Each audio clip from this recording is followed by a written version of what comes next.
love fighting. I love fighting. Tell us why. Tell us why.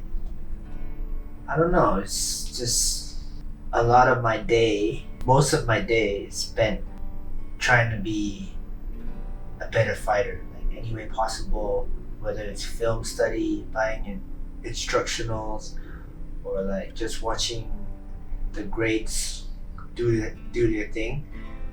That really makes me happy. Like fighting, I love everything about fighting. Like, to be honest, like I live, eat, and breathe fighting. Like, even when I'm out with my wife, I'm thinking about fighting. Watching a movie, I'm thinking about fighting. So it's just a blessing to be able to do what I love, because when I was hurt back then, that was all I was thinking about. You know, I need to be healthy. I need to make it back. I need to do what I love, and it was a tough time, but that's in the past now, and I'm just grateful that I get to do what I love Friday night. Even the whole process of getting to the fight, like training, I love it. And I love everything about it.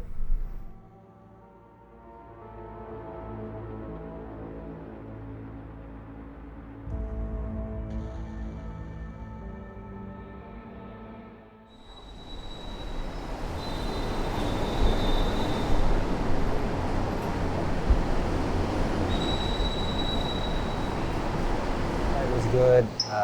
Short flight, I think it was an hour and a half. Happy to be here. Ready to put on a show. Just need to get through medicals, and tomorrow we're doing medicals.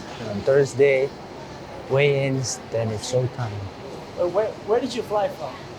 I flew from Phuket. Did your camp there? Yes, I did my camp at Phuket Fight Club. How is it? How's it been? Yeah, it's been great, you know, testing myself with high-level guys, you know, it's always good. So, how'd you feel to be reunited with your brother? feels good, man. I haven't seen my brother for, I think, 2-3 months, so yeah, feels amazing to reunite with him. Preparation's been good. I did half of my camp in Malaysia and then finished off in Phuket Fight Club. I guess not really half, because I think it was 7 weeks when I signed the bout, or six weeks. Anyways, I've been training all year round in KL, so I was in shape. I just had to finish my camp here. No distractions, just training and pushing myself. Well, in Phuket, you just go to training, you go back, you eat, and then you repeat. Whereas in KL, you have responsibilities, right?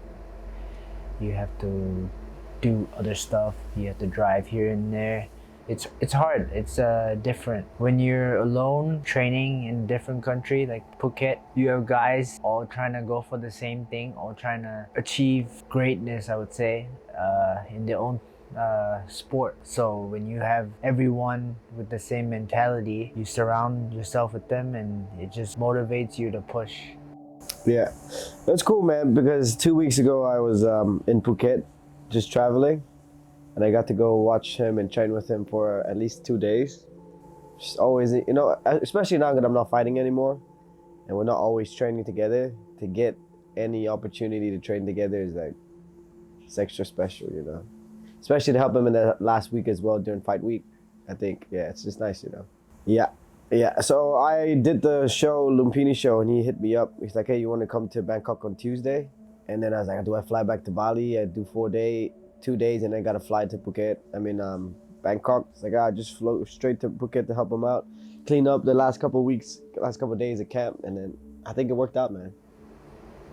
Today, we're still cutting our weight, so I just have to be disciplined, keep my weight in check, and after the weigh-ins is where I really need to monitor what I eat, because the last time I ate a bunch of nasi lemak after weigh-ins, and that really messed with me. Yeah, my opponent is from Kyrgyzstan. He has about, I think, 32 stand-up fights, so 32 Muay Thai fights, but MMA he only has about 6 fights. And yeah, he's a striking heavy fighter. Yeah, we're gonna stand a bit, you know. I'm not afraid to bang, so we can stand a bit, but I know if it goes to the ground, it'll be over real fast. Last year was a good year. If you take away the food poisoning and the Yun Chanming fight, it was a good year, right? He came back, he beat James Yang, and then he came out, knocked out Amir Khan. He had good momentum. He's trying to going back to who he was before the injury, you know what I mean? Because 100% is a positive thing because number one, his grappling improved significantly, right? He put a lot of time during COVID into the grappling, so his grappling got way better, right? You saw it in the James Yang fight. James Yang's supposed to be DJ's protege, trains under Matt Hume, supposed to be a brown belt. You got to control the whole fight, right? And it just goes to show the level of his grappling. And then when we went to the Amir Khan fight, I wanted people to see that, look, if you remember him in the amateur days, he knocked out a lot of people, right? He got power in his hands. And I think he forgot about that as well. He kind of thought that, oh, you know, I have to be a grappler now because, like, I have the injury before, but no, man. Like when I watched the Amir Khan fight, the Amir Khan is very talented, right? I mean, he's fought for the belt. He's fought like everybody in the division, but the thing is he gets hit with a lot of shots. And I knew that if we can land his best shots, which is his right hand, and he's got a good left hook too, but the right hand is his power shot, that he would hurt Amir. And then he did. He went out there, he fucking trusted in his hand, he put him away.